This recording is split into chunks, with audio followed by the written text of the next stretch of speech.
সুভাষচন্দ্র বসু ছিলেন একজন বীর মুক্তিযোদ্ধা এবং ভারতের স্বাধীনতা সংগ্রামের অন্যতম প্রধান নেতা।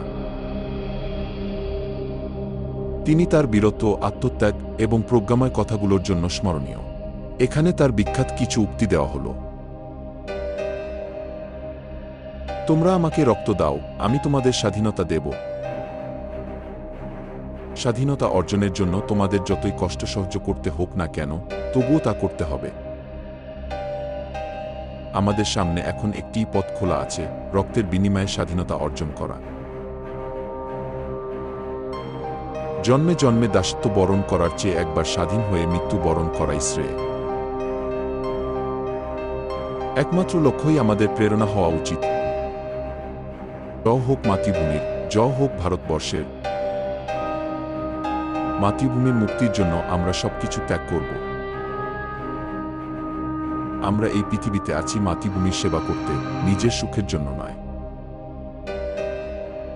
সবচেয়ে বড় সম্পদ এবং শক্তি হল একজন ব্যক্তির নিজের ইচ্ছাশক্তি। যতক্ষণ পর্যন্ত আমরা এক নই, ততক্ষণ পর্যন্ত আমরা শক্তিহীন। আমাদের প্রচেষ্টা হল সারা পৃথিবীর শক্তিকে একত্রিত করা। মৃত্যুর জন্য আমরা কখনো ভয় পাব না। একজন সত্যিকারের যোদ্ধা কখনো নিজের দেশের স্বাধীনতার জন্য পিছু হটতে পারে না। আমাদের স্বাধীনতার জন্য প্রচুর ত্যাগ স্বীকার করতে হবে। জীবন কেবল একটি সুযোগ, দেশের জন্য কাজ করাই এর প্রকৃত মূল্য। ভারতবাসীর হাতে ভারতের স্বাধীনতা নিশ্চিত। জাতীয়তাবাদ কোনো অপরাধ নয়, এটি আমাদের দেশের প্রতি ভালোবাসার বহিঃপ্রকাশ। প্রত্যেক জাতির জীবনে এমন একটি সময় আসে যখন তাদের স্বাধীনতা অর্জনের জন্য সবকিছু ত্যাগ করতে হয়।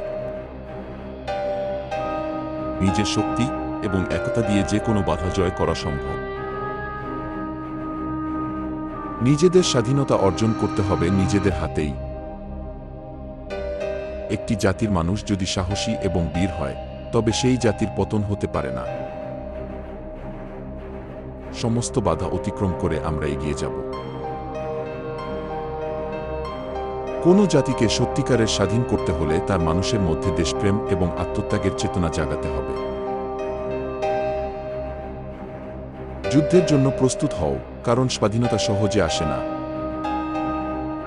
দেশের জন্য সর্বোচ্চ ত্যাগ স্বীকার করাও ছোট কাজ নয়। কেবল শক্তিশালী জাতি ইতিহাস তৈরি করতে পারে। সকল বাধা পেরিয়ে আমাদের লক্ষ্যে পৌঁছাতে হবে। কোনো জাতি তার ন্যায়সঙ্গত দাবি থেকে বঞ্চিত হতে পারে না, যদি তারা ঐক্যবদ্ধ থাকে। যতক্ষণ না আমাদের মাতৃভূমি মুক্ত হয়, ততক্ষণ আমাদের হৃদয় শান্ত হবে না। মৃত্যুর ভয় কখনোই আমাদের লক্ষ্য থেকে বিচ্যুত করতে পারবে না।